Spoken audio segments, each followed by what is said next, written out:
जय हिंद जय हिंद जय हिंद, सबको जय हिंद भाई। उम्मीद करते हैं एक बार जल्दी से बता दीजिए साउंड वगैरह क्लियर है। तो भाई कहीं बाढ़ है कहीं सूखा है, तो बिहार में बहार है। वाकई TRE 1 हो गया, TRE 2 हो गया, TRE 3 हो गया और विधानसभा में स्टेटमेंट TRE 4 को लेकर के है। तो सारी बातों को हम लोग कोशिश जानने का प्रयास करेंगे कि कब तक TRE 4 का फॉर्म आ सकता है, ठीक, कब तक कितनी लगभग सीटें हो सकती है और क्या कंपटीशन का लेवल होगा। क्योंकि थोड़ा सा TRE 4, TRE 1, TRE 2, TRE 3 की तुलना में TRE 4 थोड़ा सा आपका अलग रहने वाला होगा। तो क्यों अलग रहेगा और क्या हमारी स्ट्रेटजी होनी चाहिए कि अगर TRE 3 में चूक गए हैं या जो पहली बार देने जाएंगे TRE 4 केवल, तो उनकी क्या स्ट्रेटजी होनी चाहिए। TRE 1, TRE 3 तो ईश्वर करे भाई ज्यादातर लोगों का हो जाए, लेकिन जितनी सीट है उतनी ही रहेगी, तो वो भी लगे रहेंगे। तो उन सारी बातों को डिस्कस करेंगे हम लोग। चलिए, तो यहां अगर हम बात करें तो पहले इस पे डिस्कस कर लें हम लोग। विधानसभा में अनुपूरक बजट पर वाद विवाद के दौरान शिक्षा मंत्री की घोषणा, 1.60 लाख नए शिक्षकों की होगी नियुक्ति। अगस्त के बाद विज्ञापन।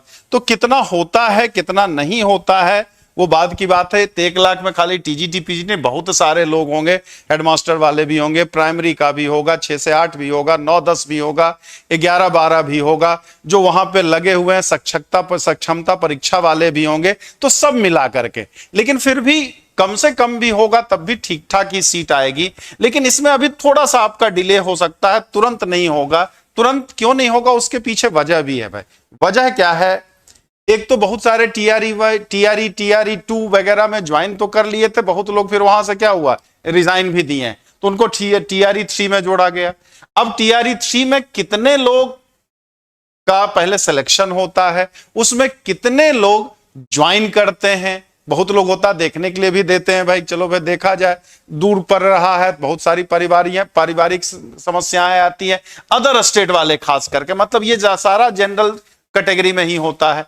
SC ST OBC में ना TRE 1 में सीट पूरा हुआ भरा था, ना TRE 2 में भरा था, और ना ही उम्मीद है कि हमें लगता है SC ST वगैरह में TRE 3 में भी पूरा सीट भरेगा। क्यों, जनरल का भर जाता है तो जनरल की मेरिट भी ज्यादा जाती है, तो उसके पीछे बहुत सारी वजहें होती हैं। तो एक सबसे वजह अब तो आप लोग भी जान गए होंगे, क्योंकि बिहार में बहुत करीब 20-25 साल से BPA मतलब इसकी वैकेंसी नहीं आई थी। सब संविदा वाले ही होते थे, अपना एक फिक्स क्राइटेरिया होता था, इतना पेमेंट मिलेगा। राज्य कर्मचारी का दर्जा उन्हें प्राप्त नहीं था, तो बहुत लोगों निराश होकर के बहुत कम लोगों ने B.Ed किया था। मतलब इस फील्ड में कम लोग आना चाहते थे।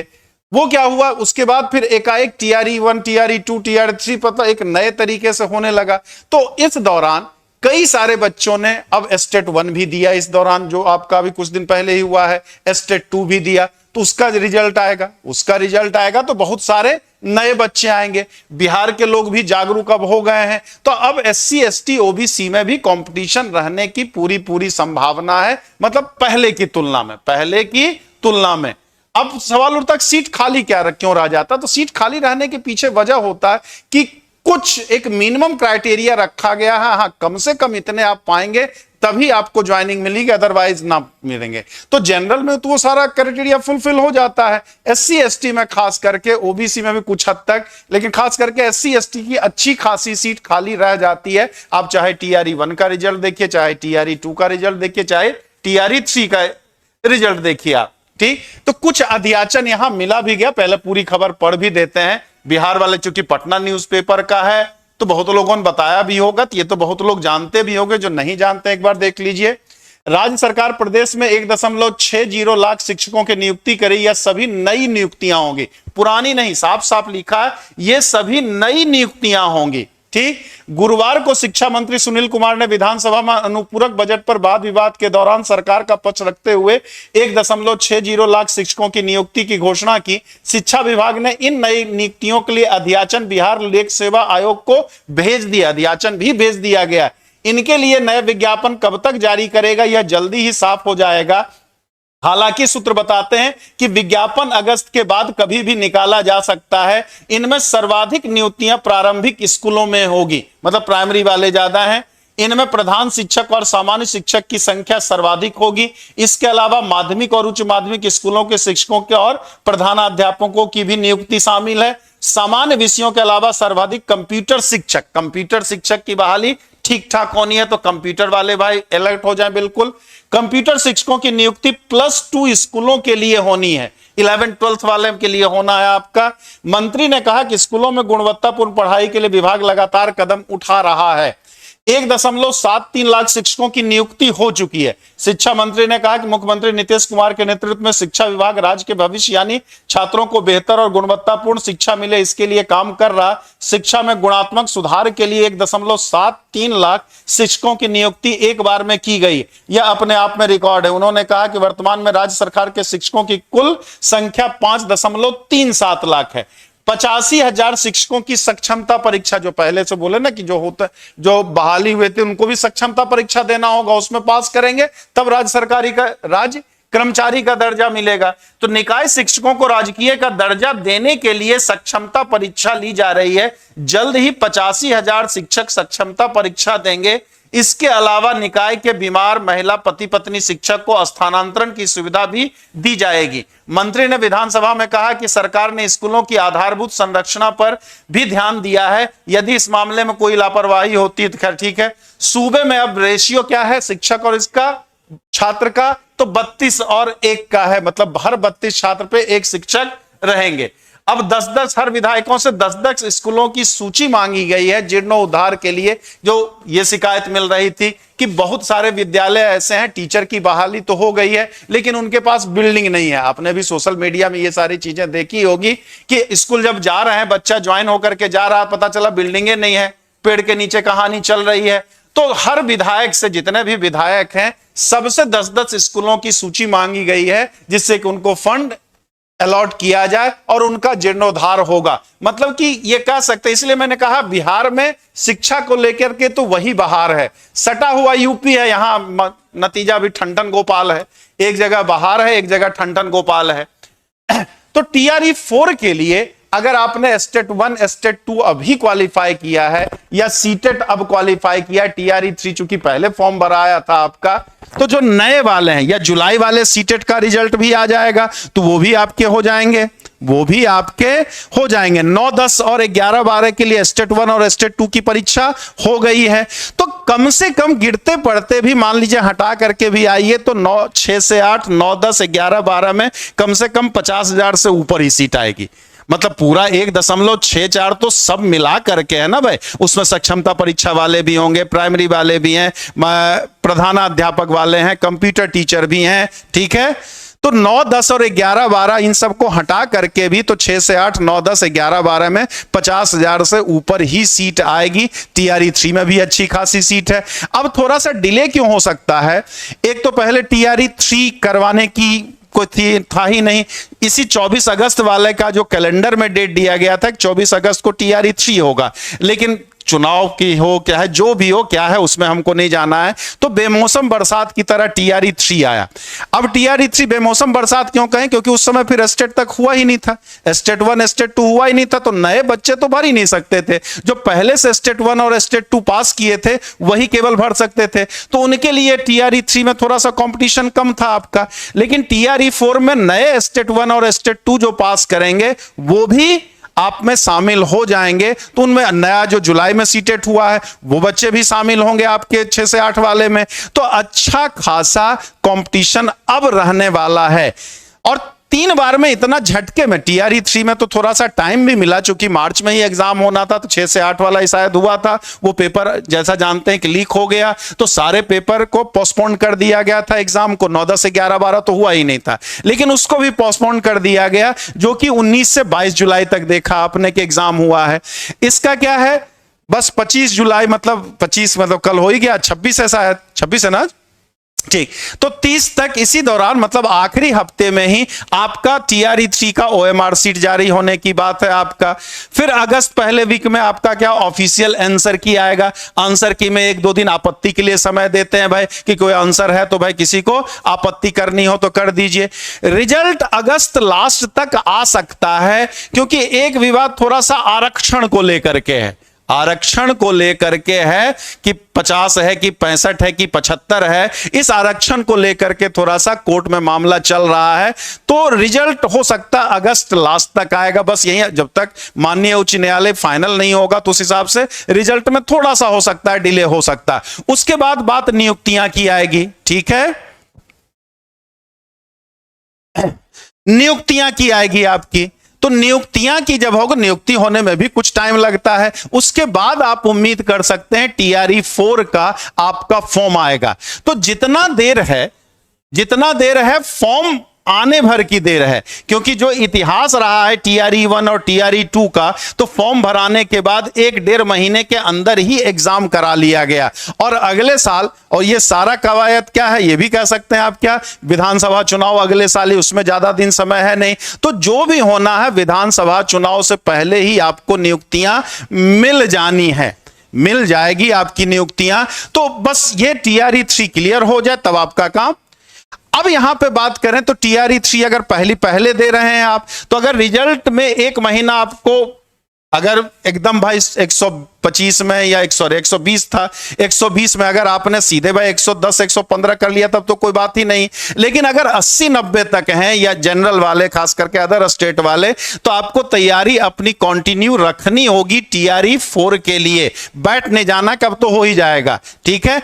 देखिए भाई कंपटीशन का जमाना है, तो जब तक ज्वाइनिंग लेटर ना मिल जाए, आप ज्वाइन ना कर लें, तब तक श्योर नहीं हुआ जा सकता। हाँ, ज्वाइनिंग लेटर मिल गया एकदम तब तो भाई श्योर है, ज्वाइनिंग लेटर मिल गया तब तो श्योर हो गया आपका। लेकिन तब भी मेरी सलाह रहती है, तब भी क्या है, आपको तरक्की के लिए तो हमेशा प्रयास करते ही रहना होगा, ठीक है। तरक्की को कोई सीमा तो है नहीं, आप 6 से 8 में है तो आदमी 9-10 में जाना चाहता, 9-10 वाला तो पीजीटी में जाएगा, मतलब 11-12 के लिए वहां गया तो आदमी तरक्की करता है कि प्रोफेसर बन जाए हम भाई, ठीक, जो आगे बढ़ना चाहता है। और जो पहली बार देने जा रहे हैं तो टीआरई 1, टीआरई 2, टीआरई 3 का पेपर आप जरूर एक बार देख लेंगे। लेवल थोड़ा सा कम ज्यादा हो रहा है, बहुत ज्यादा अगर आप बात करें लगभग वही है, लेकिन यहां देखेंगे कि आप पेपर की बात करेंगे तो एससीईआरटी मतलब स्टेट वाला जो है और एनसीईआरटी लगभग उसी टॉपिक को कवर कर रहा है 11th-12th में।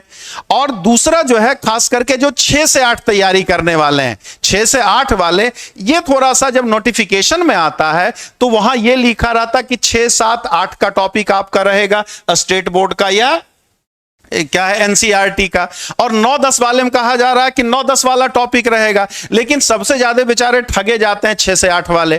तो 6 से 8 वाले में इस बार का भी पेपर आप उठा करके देख लीजिएगा तो उसमें भी 9-10 का पूछा है, और इस बार का पेपर तो बिल्कुल उल्टा है। आप लोगों ने भी देखा होगा 9-10 वाले में अच्छे खासे सवाल 6, 7, 8 टॉपिक से रिलेटेड थे, ठीक, और 6 से 8 वाले में अच्छे खासे टॉपिक 9-10 से, जैसे कोऑर्डिनेट 6, 7, 8 में नहीं है लेकिन कोऑर्डिनेट से ठीक ठाक सवाल है, प्रोबेबिलिटी 6, 7, 8 में नहीं है लेकिन प्रोबेबिलिटी से ठीक ठाक सवाल था आपका, ठीक।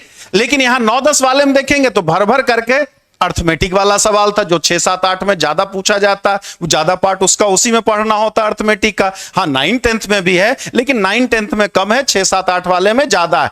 तो जो भी 6 से 8 की तैयारी कर रहा हो या 9-10 की तैयारी करना हो, दोनों के लिए 6 से 8 वाले हो चाहे 9-10 वाले हों, दोनों जो करेंगे आप लेकर के 6 से 10 तक का एनसीईआरटी का जो भी टॉपिक, क्योंकि दोनों सेम ही है, एनसीईआरटी स्टेट वाला सिलेबस और एनसीईआरटी मैच करा दिया गया।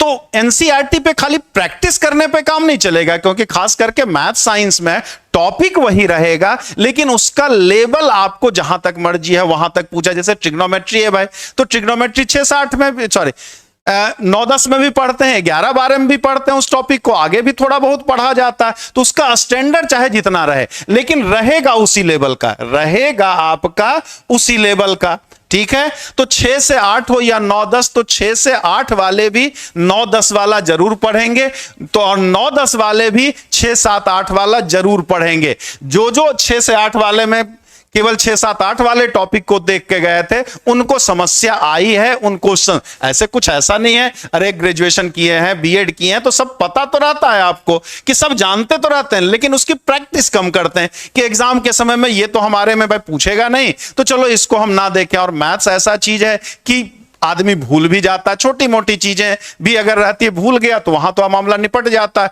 वहां तो बहुत एकदम क्विक रिएक्शन देना पड़ता है। अब दूसरी चीज, टीआरई 3 के अनुभव से आप कि मैथ्स तो चलो ठीक है, जैसे 9-10 वाला मैथ्स या 11-12 वाला मैथ्स भी बहुत, 9-10 वाला एकदम आसान है पूछा था, लगभग बैंक के एसएससी भी उससे कठिन लेवल का पूछता है। 11-12 वाला मॉडरेट लेवल का था, बहुत कठिन नहीं कह सकते हैं, बहुत आसान नहीं कह सकते हैं। लेकिन जीएस का जो पोर्शन था, 40 क्वेश्चन आपका जीएस भी है, 40 क्वेश्चन आपका जीएस भी है, तो जीएस को भी आप अभी से साथ ही साथ तैयार किए चलेंगे। 40 इस बार जीएस में अच्छा खासा झेलाया गया, आप लोग जितने लोग एग्जाम दिए हैं वो ज्यादा बेहतर आप बता सकते हैं। तो जीएस वाले, आदमी सोचता, मैथ्स वाला बच्चा खास करके ये सोचता है कि अरे जीएस अंतिम 15-20 दिन में हम निपटा लेंगे ना, तो वो गलती आप मत करिएगा, वो गलती बिल्कुल मत कीजिएगा। अभी से जैसे आप 5 घंटा 4 घंटा दे रहे हैं, 6 घंटा दे रहे हैं, तो 4 घंटा अगर मेन सब्जेक्ट को आप दे रहे हैं तो 2 घंटा आप जीएस को भी कंटिन्यू देने का प्रयास करेंगे। डिफरेंट एग्जाम्स के क्वेश्चंस आप देखने का, खास करके बीपीएससी जो एग्जाम कंडक्ट कराती है प्रीवियस ईयर्स का, उसके क्वेश्चंस को बार बार आप सॉल्व करने का प्रयास करेंगे, जिससे कि आपको समस्या ना हो। इसको अगर ले करके चलेंगे तभी। तीसरा, हिंदी इंग्लिश तो एकदम में फिर छोड़ देते हैं, लेकिन भैया हिंदी इंग्लिश तो क्वालिफाइंग है ना, उसमें बिना क्वालिफाई किए तो आपका काम ही नहीं चलेगा, तो उसको भी बहुत ज्यादा टाइम नहीं देना है। ठीक, मेरिट में भले ना काउंट हो, लेकिन क्वालिफाइंग तो है आपका। पिछले टीआरई 2 में, अभी टीआरई 3 का तो रिजल्ट ही नहीं आया है, लेकिन टीआरई 2 का एग्जाम्पल ले लीजिए, या पिछले साल जो ईएमआरएस का था एग्जाम्पल ले लीजिए। कई सारे बच्चे मैथ्स में भी अच्छा किए, जीएस में भी अच्छा किए, लेकिन हिंदी या इंग्लिश में किसी एक में गोड़ दिए। 4 नंबर चाहिए, पता चला सर 3 नंबर आया। उधर अच्छा लाने के बावजूद भी उनकी सारी मेहनत बेकार चली गई। तो उसकी प्लानिंग आपको अभी से कर करके चलना होगा, तब जब मतलब जो जिस हिसाब से जो पूछा जाता उसी हिसाब से उसको क्या करना पड़ेगा, आपको टाइम देना पड़ेगा। एकदम किसी एक पोर्शन को अगर नेग्लेक्ट कर देते हैं तो बाद में वो बहुत दर्द देता है। मान लीजिए 120 में 120 ले भी आए आप, तो क्या फर्क पड़ा, हिंदी इंग्लिश में पता चला कि कट ऑफ ही पार 30% हम पा ही ना पाए, 30 में 9 नंबर हम ला ही ना पाए, तो फिर समस्या आ जाएगी ना। तो उसको भी इग्नोर नहीं करना है। पिछला अनुभव के हिसाब से बता रहा हूं, जो दूसरे बच्चे ने बताया, और आप में से भी कई सारे होंगे जो इधर अच्छा करने के बावजूद भी हिंदी इंग्लिश की वजह छट गए होंगे। तो अभी आपके पास ठीक ठाक समय है। अभी टीआरई मतलब मान के चलिए सितंबर तक आपका टीआरई 4 आने की, फॉर्म आने की संभावना है, और दिसंबर तक मैक्सिमम टू मैक्सिमम, हो सकता है नवंबर में ही हो जाए, लेकिन मैक्सिमम टू मैक्सिमम दिसंबर में आपकी परीक्षा हो जाएगी, अगर सब कुछ सही रहा तो। वो अलग बात है, अब चाचा फिर पलट गए तो राजनीतिक उथल पथल हो जाए तो अलग बात है, ठीक। लेकिन अगर चाचा ना पलटे तो राजनीति का अगर उथल पुथल नहीं हुआ तो दिसंबर तक परीक्षा हो जाएगी। तो आपको अपनी तैयारी में लग जाना, चाहे बिहार वाले बच्चे हो, चाहे बिहार के बाहर वाले बच्चे हो, जो यूपी वाले हैं खास करके, ठीक। यूपी में जनरल में काउंट होंगे, उन्हें थोड़ा सा और ज्यादा मेहनत करनी पड़ेगी। हो सकता है उसके पहले आपका यूपी टीजीटी पीजीटी हो जाए आपका, तो उसमें भी निराश, सब्जेक्ट तो वही है। हाँ, यूपी टीजीटी पीजीटी में थोड़ा सा सिलेबस ज्यादा है आपका, यूपी टीजीटी पीजीटी में उसकी तुलना सिलेबस ज्यादा है, लेकिन अगर पूरा सिलेबस मिलाएंगे तो लगभग 90% मैच कर जाता है। 10-15% आप कहें कि थोड़ा सा एक्स्ट्रा करना होगा। एक पहले नौकरी अपना सिक्योर करना होता है, एक बार जब लग जाता है हमारा, तो फिर जहां निश्चित है पहले वहां फोकस करें, वहां लग गया तो फिर यहां सेलेक्ट होकर के यहां आ जाएंगे, लेकिन एक तो पहले निश्चित है उसकी ओर जाएं हम। चलिए, हिंदी अंग्रेजी दोनों में, हाँ जी, हाँ। चलिए, तो बाकी अब हमारे young star doctor Mahesh sir, science, वो भी बड़ा इंपॉर्टेंट है। 6 से 8 में तो 40 मैं हूं, तो 40 में सर भी बैठे हैं। 9-10 में तो अकेला 80 हूं मैं, वो अपने सब्जेक्ट में है, मैं अपने सब्जेक्ट में हूं। लेकिन 6 से 8 में सर हमारे जोड़ीदार रहते हैं, तब आपको विस्तार से सर बताएंगे। यंग एंड स्मार्ट लुक वाले सर।